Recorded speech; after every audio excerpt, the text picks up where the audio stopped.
Well, let's go on to the exciting things of the draft. I mean, we've had players go to different places, we've had teams go in different directions with this draft.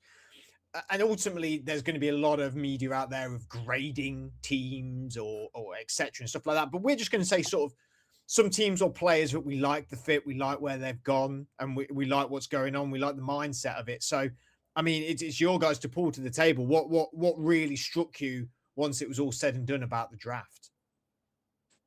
I think one of the key things that me and Adam spoke about while it was on was, and I think Adam will probably chime in on this one, was you could clearly see which teams had good GMs and head coaches picking and which teams didn't, because there was, with this draft as well, there was pick for need or pick for value. So I think when you're talking about this, and I'll talk about my own team, I feel like the Giants really picked for value.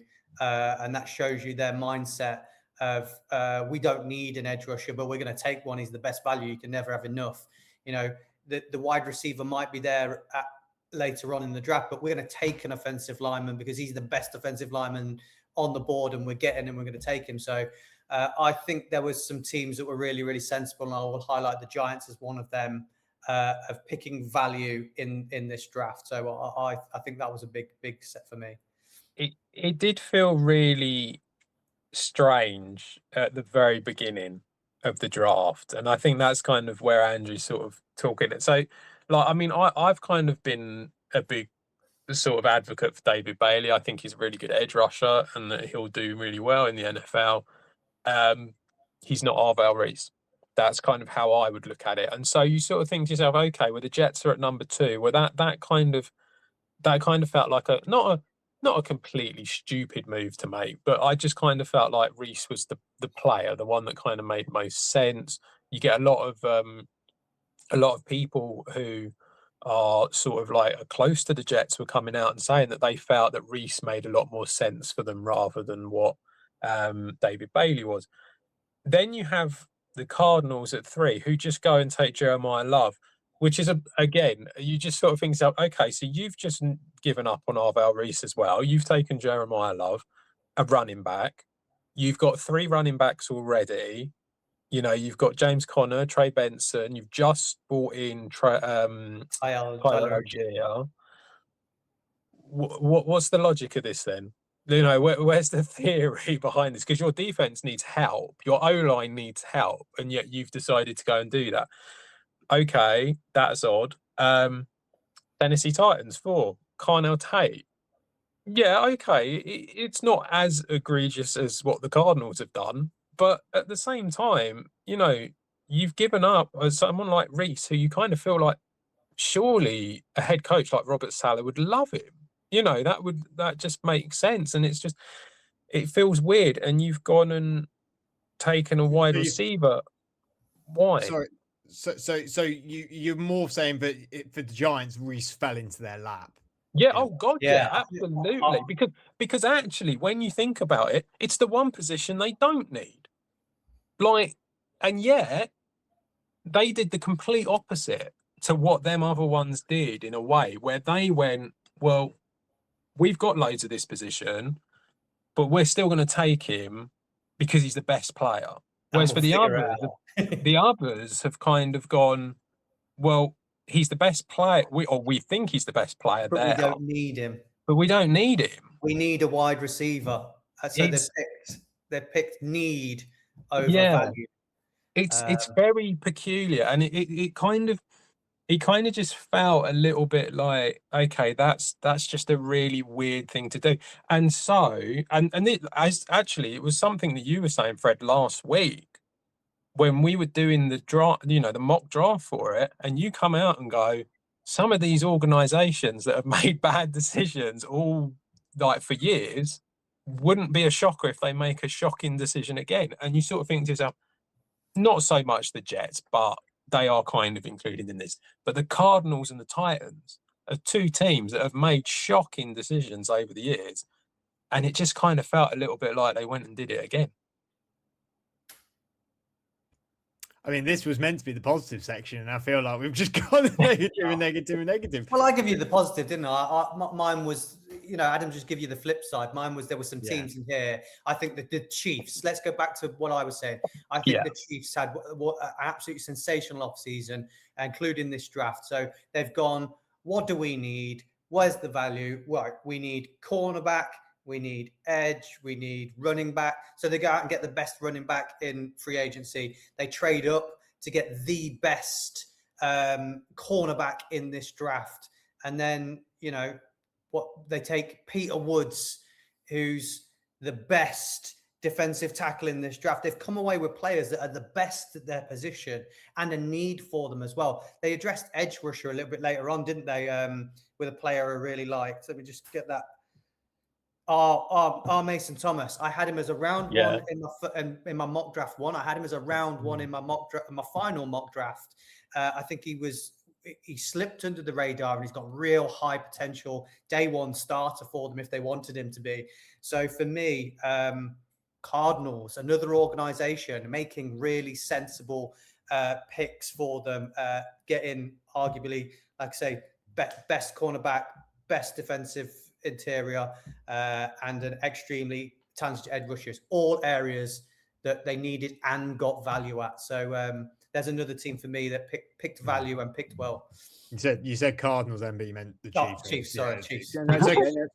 That's good. Off air, Adam said about, I just don't really understand why the Chiefs went up and traded up when they probably could have stuck at 9. My argument would be, look, Kansas City Chiefs we are going nowhere near being in the top 20 picks for the next 4 years, hopefully. While we're here, let's just not take any risks. Let's not mess around. There was rumors that the Saints were really keen on Mansour Delane. A team could have traded up to them picks as well with it would have been Washington or New Orleans, Miami. No, that was it. It was just Washington. No, they traded with the Cleveland Browns, didn't they? Sorry, apologies. Yeah. So the Browns could have gone and traded with somebody else. Washington or the Saints could have traded with somebody else and got some value there. The Chiefs have gone, we're never going to be at 9 for the next 3 to 5 years, we'd like to think. Let's just go up to 6 and get him.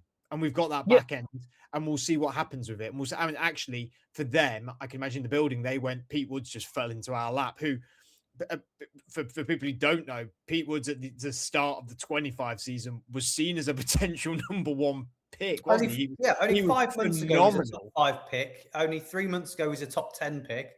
And then, the Chiefs somehow managed to get him at the back end of the first. I do believe, I said it on the draft show, it was Clemson's down season, not Peter Woods' bad season. So they've been real sensible with that. Controversial for you when we're talking about good teams here. I feel like this is the second back-to-back good draft that the Browns have had. I think Browns drafted very well last year. I was going to say that. I think the Browns have done a tremendous job this draft. And like you said, it's worrying for me as a Steeler that they seem to be having consistently quite good drafts of recent. Yeah. They had a great draft last year, and I really like Fano, very, very sensible pick at that. Yeah. Then they addressed their biggest need at wide receiver by taking two very highly rated wide receivers, two very different style of wide receiver, and they had nothing. And then taking Emmanuel McNeil-Warren as well for that on that defense, which is a talented defense already. This just screams to me that they have set themselves up perfectly for next year. In terms of, you can roll with Shedeur Sanders, you can see what he does, you can sell some shirts, you can have a bit of fun, but next year you've got the tackle, the weapons for him, and your defense will be good. So if they pick a quarterback next year, I think he's coming into a good situation. We often say that rookie quarterbacks come into a bad situation. Well, he's going to come into a team with a running back, wide receivers, tight end, really, really high upside, and Fano, who could be their starting tackle. So I think Browns have had 2 back-to-back good drafts.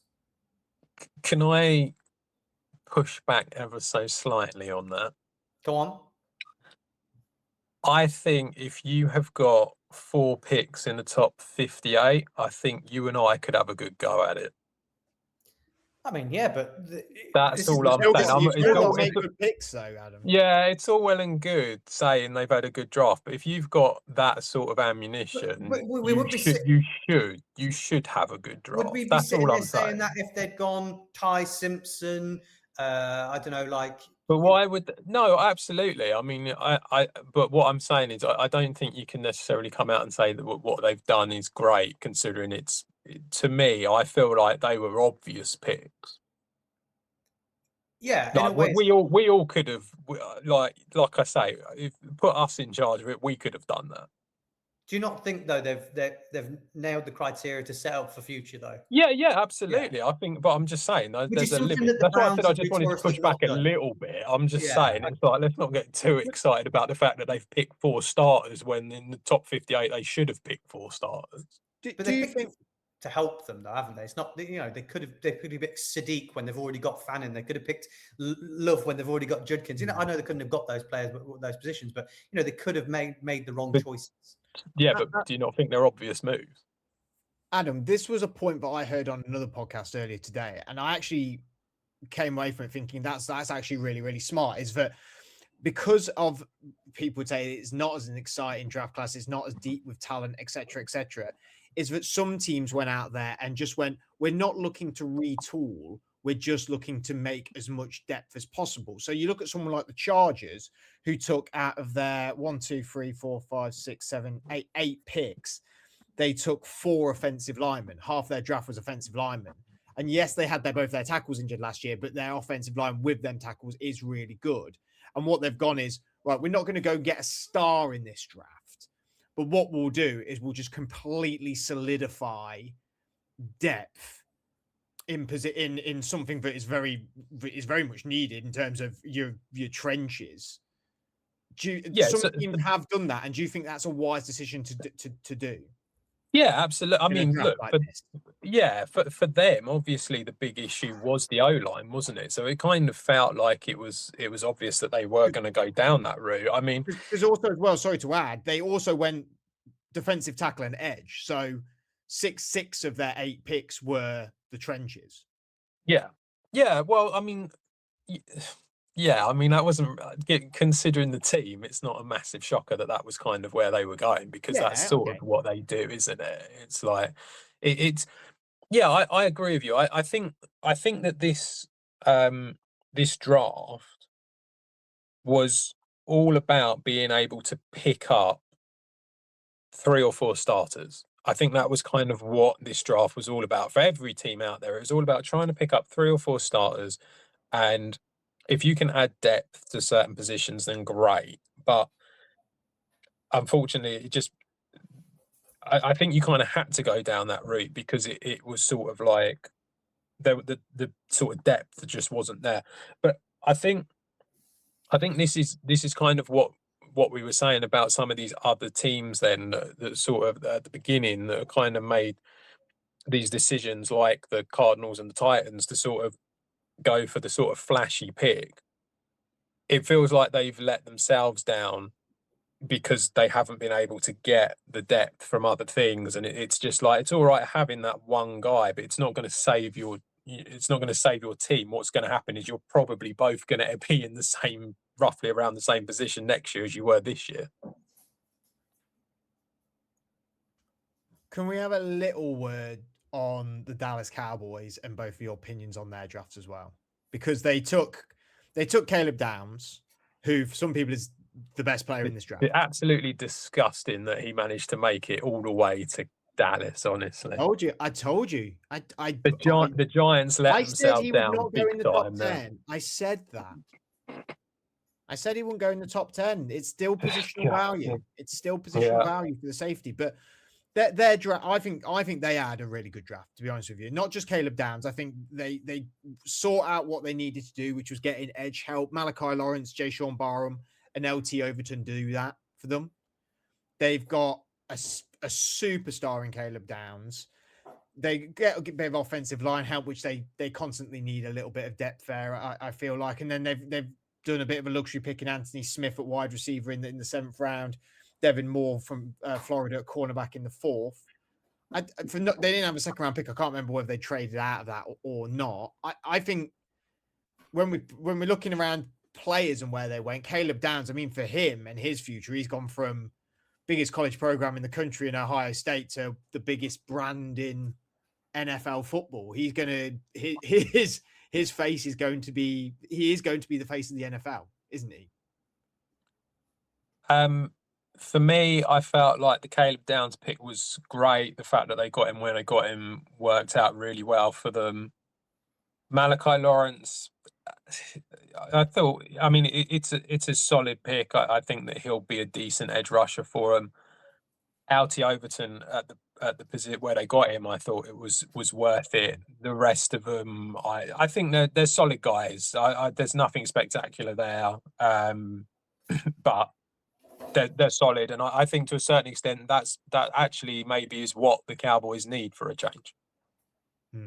I really rate the Caleb Downs pick. I think of round one, that steal of round one for me. I'd probably spoil some stats for later, but I think of round one, that is the steal of round one, them getting Caleb Downs. Yeah. I think the Malachi Lawrence was a reach on him. I think he was second round all day long. I think they think he was a second round pick, but I think that's just the guy that they wanted. You know, I think, you know, a lot more people had Falk and Parker above Lawrence maybe, but that's personal preference really. I think when you look at it as a package and maybe take it away from the draft, they got rid of Parsons and they turned Parsons into Downs, Lawrence, Williams, Gary. Who else did they bring in? So, you know, that D-line and the money they've spent that they were going to give him has turned into 5 very talented defenders. So I think when you look at it that way, I think that's great for the Cowboys. Outside of Downs and the steal of maybe Overton later, because we were all quite high on him, I'm not really that fussed on anything in between. I just think it was fine. But yeah, the Downs makes their one, pushes it higher in terms of grade, if you like. There's one team, before we move off of good teams, there is one team I think Adam should bring up. We're not going to talk about them because they're not in round one, but we both feel like they had a very sneaky good draft with what they had to play with. Can I guess? You can. Is it the Indianapolis Colts? It is. 8 picks. What do you say? 8 picks, and 6 of them I think are absolutely fantastic. Yeah, so no round one pick at all. First pick was number 53, where they took CJ Allen. We liked him. We think he's a really good linebacker. He was kind of getting mocked a little bit in the first round sometimes, but then sort of fell away towards the end. But at 53, I thought was great. AJ Halsey, safety at 78. I thought that was a great pick to get that. For us, we had him down as a second round all the way, and they got him in the third. Jalen Farmer's a solid offensive guard that will help them and help their run game. And then they had a couple of picks in the middle where I don't really know them that well. But then in the last 2 rounds, they took Caden Curry. Yeah, the Ohio State edge rusher, who really liked the look of him. And then in the 7th round, they took Seth McGowan and Dion Burks, running back and wide receiver.